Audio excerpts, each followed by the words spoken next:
नमस्कार दोस्तों, मैं हरीश यादव स्वागत करता हूं मेरे YouTube चैनल पर आप सभी किसान दोस्तों का।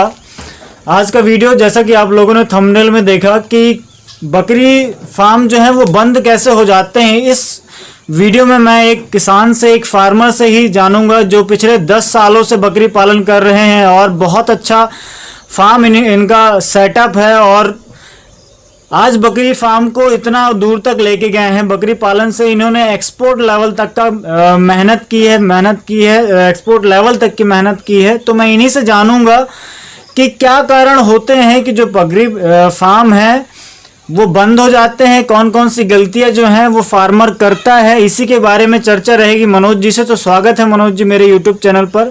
उससे पहले मैं आप लोगों से ये कहना चाहूँगा कि अभी तक आप लोगों ने मेरे चैनल को सब्सक्राइब नहीं किया है तो सब्सक्राइब जरूर करें।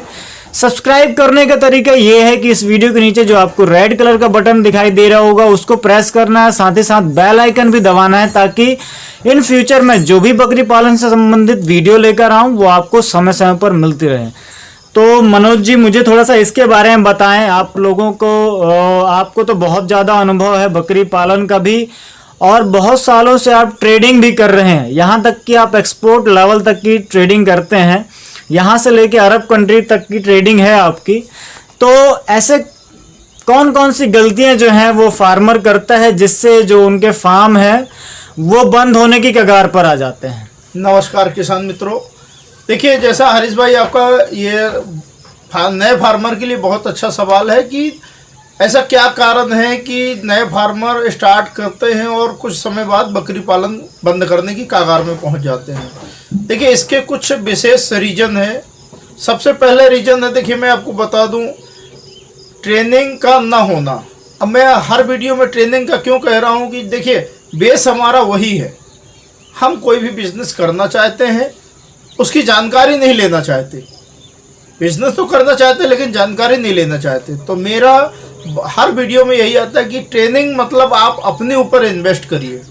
जब तक आप अपने ऊपर इन्वेस्ट नहीं करेंगे तो आपको उस व्यवसाय का कोई ज्ञान नहीं होगा। तो सबसे पहले क्या होता है, जो नए फार्मर होते हैं बैंक से लोन लेते हैं या बाहर काश्तकारी से लेते हैं या घर से हेल्प लेते हैं। ये लोन लेते हैं, पैसे को किस प्रकार खर्च करना है ये डिसाइड नहीं कर पाते और पैसे आने की खुशी में, व्यवसाय चालू करने की खुशी में पैसे को अनयूज कर देते हैं। अनयूज का अर्थ ये होता है कि एकदम से सेट में खर्च कर देना, जी मिसयूज हो जाए। तो वो आप उसको सिस्टमेटिक जमाए।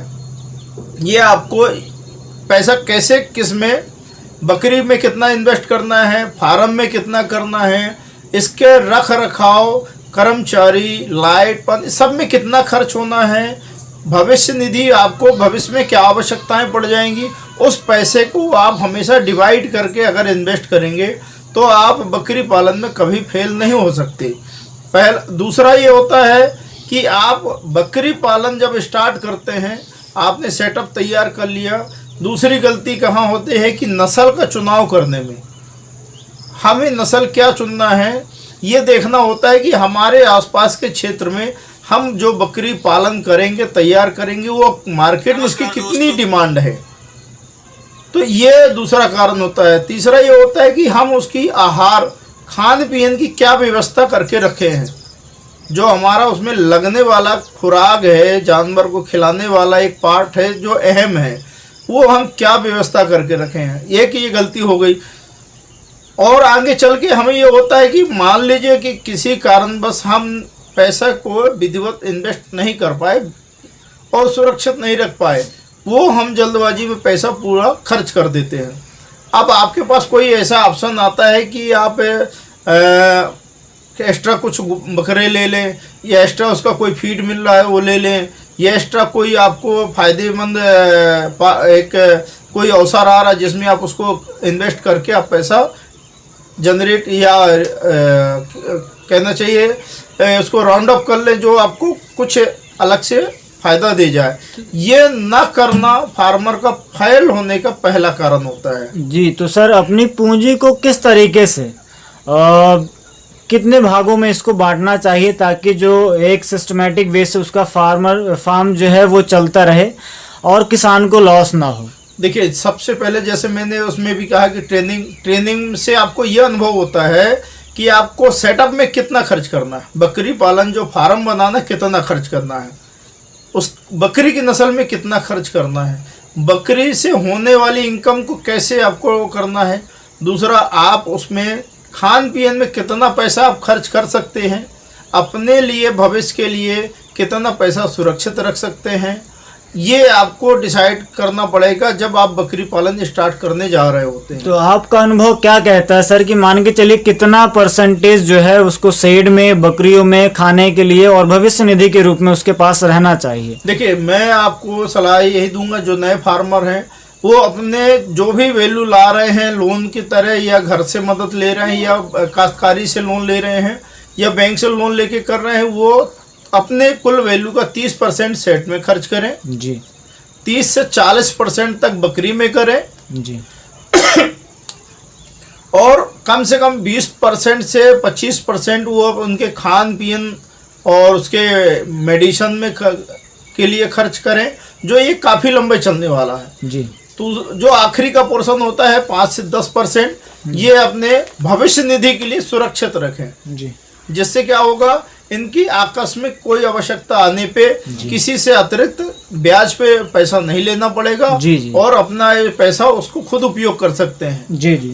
जैसे आपने बताया कि बहुत सारे किसान लोन लेकर भी फार्म जो है अपना शुरू करते हैं, तो मान के चलिए बकरी पालन जो है जिस किसान ने लोन लेकर शुरू किया है, तो वो कौन सी गलतियां कर जाता है या हो जाती हैं जिससे होता ये है कि जो उसका बकरी फार्म है वो बंद होने की कगार पर आ जाता है? देखिए, सबसे पहला कारण ये तो कि अगर आप बैंक से लोन लिए, जी, फार्मर ने बैंक से लोन लिया है, तो क्या करता है, जल्दबाजी में जो फार्म सेट बनाना है, जगह का चुनाव एक तो गलत कर जाते हैं, और उसके ऊपर जो फार्म सेटअप बनाते हैं, सबसे जो बड़ी एक मूलधन राशि खर्च कर देते हैं वो फार्म के ऊपर कर देते हैं।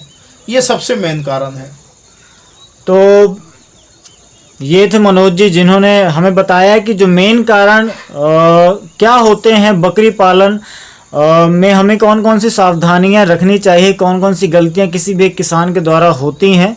मैं लगातार इनसे जानकारी लेता रहूँगा, इनके अनुभव को आप लोगों तक लाता रहूँगा, शेयर करता रहूँगा। आप लोगों के भी कोई अगर सवाल हो तो वो मुझे कमेंट करके बता सकते हैं, और अगर कोई भी जानकारी आपको चाहिए हो तो वो मुझे कमेंट करके बता सकते हैं, या मेरे नंबर पर कॉल करके मुझे पूछ सकते हैं। तो ये वीडियो, ये जानकारी आपको कैसी लगी मुझे कमेंट करके ज़रूर बताएं, और ज़्यादा से ज़्यादा लोगों तक इस जानकारी को शेयर करें ताकि उनको भी इस जानकारी का पता चले।